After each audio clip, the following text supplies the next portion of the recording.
ગરમીમાં ઠંડક અને રિફ્રેશમેન્ટ આપતો નેચરલ ફ્લેવરનો પાન આઈસ્ક્રીમ આજે ઘરે જ તૈયાર કરી લઈએ. અને ગેસ ચાલુ કર્યા વગર, દૂધના ઉપયોગ વગર જ આજનો આ એકદમ જ ક્રીમી આઈસ્ક્રીમ આપણે તૈયાર કરીશું. અને આઈસ્ક્રીમ મિક્સમાંથી તમે ગુલ્ફી પણ આ રીતે બનાવી શકો છો. તો ચલો આજની આ ઇન્સ્ટન્ટ રેસીપી શરૂ કરીએ. તો સૌથી પહેલાં અહીંયા આપણે ચટણીનું મિક્સર જાર લઈ લઈશું. આ જારમાં બધી જ વસ્તુ સરસ રીતે પીસાઈ જાય છે, એટલે આ નાનો જાર જ લીધો છે. આમાં 2 મોટી ચમચી વરિયાળી ઉમેરીશું. આજના આઈસ્ક્રીમમાં વરિયાળીનો ફ્લેવર ખૂબ જ સરસ આવશે અને સાથે ઠંડક પણ આપશે. સાથે જ ટોપરાનું છીણ પણ આમાં ઉમેરીશું.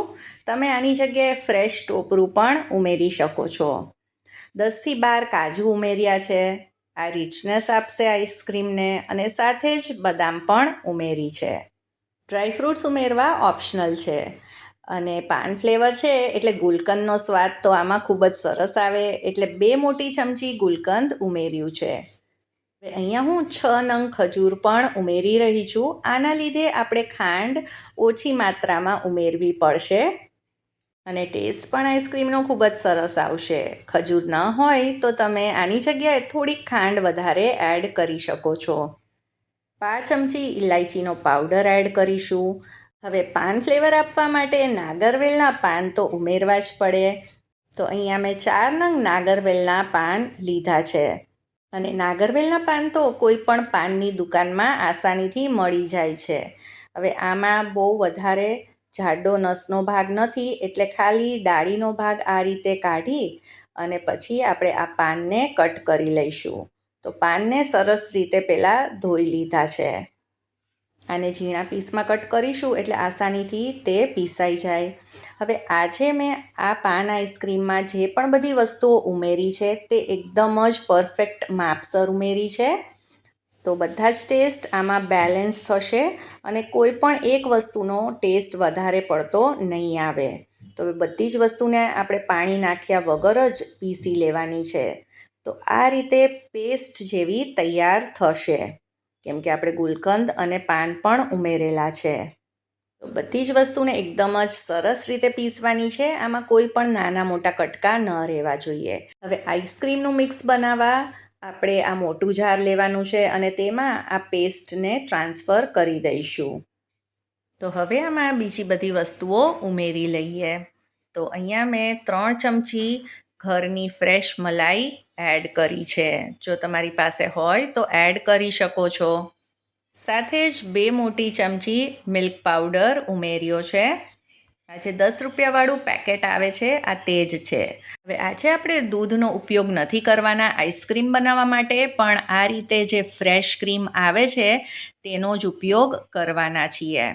તો આજે 400 ગ્રામ ફ્રેશ ક્રીમ આમાં યુઝ કરવાની છું.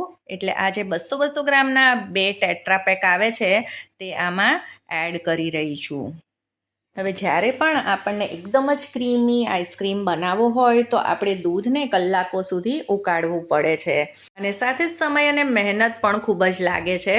તો આજે આપણે આ એકદમ જ શોર્ટકટ રીતે આઈસ્ક્રીમ તૈયાર કરવાના છીએ. તો બીજું પણ 200 ગ્રામનું અમૂલ ફ્રેશ ક્રીમ ઉમેરી દઈશું.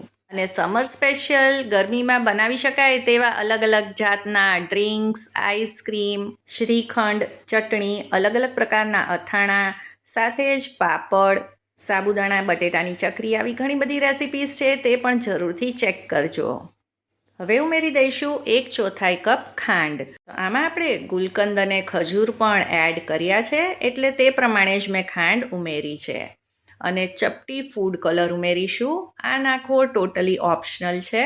તમે આના વગર પણ તૈયાર કરી શકો છો. હવે આ બધી જ વસ્તુને 2 થી 3 મિનિટ માટે આપણે આમાં ચર્ન કરીશું.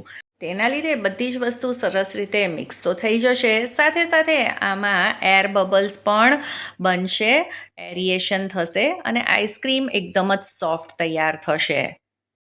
તો આઈસ્ક્રીમનું એકદમ જ સ્મૂધ આ બેઝ તૈયાર છે. તો અત્યારે તો હું આ રીતે પ્લાસ્ટિકનું જે આઈસ્ક્રીમનું જ કન્ટેનર હોય તેમાં જ આને જમાવી રહી છું. તમે કોઈ પણ એલ્યુમિનિયમ કે આ રીતે પ્લાસ્ટિકના કન્ટેનરમાં તેને સેટ કરવા માટે મૂકી શકો છો. હવે થોડુંક આમાં હું આ મિક્સ રાખી રહી છું કેમ કે આપણે આમાંથી જ ગુલ્ફી પણ તૈયાર કરવાના છીએ. અને થોડીક ઉપરથી તૂટી ફ્રૂટી પણ આ રીતે એડ કરીશું કેમ કે આજના આઈસ્ક્રીમ સાથે તૂટી ફ્રૂટીનો ફ્લેવર ખૂબ જ સરસ આવશે. હવે તમે આ રીતે સિલ્વર ફોઇલ લઈ લો કાં તો પછી ક્લિંગ રેપ કે પછી કોઈ પણ પ્લાસ્ટિકની શીટ લઈ લો અને પછી તેને આ રીતે હળવા હાથે પ્રેસ કરી અને આઈસ્ક્રીમનું જે લેયર છે ત્યાં સુધી આને દબાવીને સેટ કરી દઈશું. જ્યારે પણ આપણે ઘરે આઈસ્ક્રીમ તૈયાર કરીએ તો તે કમ્પ્લેન હોય છે કે અંદર આઈસ ક્રિસ્ટલ્સ જામી જાય છે. તો જો આ રીતે કરશો તો જરા પણ આમાં આઈસ ક્રિસ્ટલ્સ નહીં જામે. હવે અત્યારે તો હું આને ઓવરનાઇટ ફ્રીઝરમાં મૂકી રહી છું. આનાથી આઈસ્ક્રીમ સરસ રીતે સેટ થઈ જશે. હવે આ જે થોડુંક આઈસ્ક્રીમ મિક્સ આપણે રાખેલું તેમાંથી આપણે કુલ્ફીઓ તૈયાર કરી લઈશું. તો હું અત્યારે આ પ્લાસ્ટિકના જે શોર્ટ ગ્લાસીસ હોય છે તેમાં જ આને જમાવી રહી છું. તમે કુલ્ફીના મોલ્ડમાં પણ તેને સેટ કરવા માટે રાખી શકો છો. તો આ ગ્લાસ ઉપર પણ આ રીતે આપણે સિલ્વર ફોઇલ રાખી દઈશું એટલે આમાં પણ આઈસ ક્રિસ્ટલ્સ નહીં જામે. અને હવે વચ્ચેની સાઈડ આપણે ચપ્પુથી આ રીતે કટ લગાવી દઈશું કેમ કે આપણે ગુલ્ફી તૈયાર કરવી છે તો તેના માટે આ રીતે ગુલ્ફી સ્ટિક તો અંદર નાખવી પડશે અને આ રીતે ગુલ્ફી સ્ટિકને અંદર મૂકી દઈશું.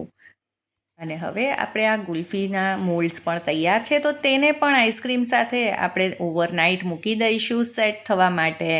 જ્યારે તમારી પાસે સમય ઓછો છે, ઓછી મહેનત કરવી છે અને છતાં પણ એકદમ જ ક્રીમી અને રિચ આઈસ્ક્રીમ ખાવો હોય ને તો આ આઈસ્ક્રીમ એકવાર જરૂરથી ટ્રાય કરજો. સાચે જ તમે બહારનો જે નેચરલ્સનો આઈસ્ક્રીમ ખાતા હોય તેવા જ ફ્લેવર મળશે. અને તમે જોઈ શકો છો કેટલો સોફ્ટ બન્યો છે અને જરા પણ આમાં આઈસ ક્રિસ્ટલ્સ પણ નથી જામ્યા. અને તમે જોઈ શકો છો કે કાઢતા જ આ મેલ્ટ થઈ જાય એટલો બધો સોફ્ટ તૈયાર થયો છે. ઉપરથી થોડીક તૂટી ફ્રૂટીથી આપણે તેને ગાર્નિશ કરીશું. અને હવે ગુલ્ફીને પણ આપણે ડીમોલ્ડ કરી લઈએ.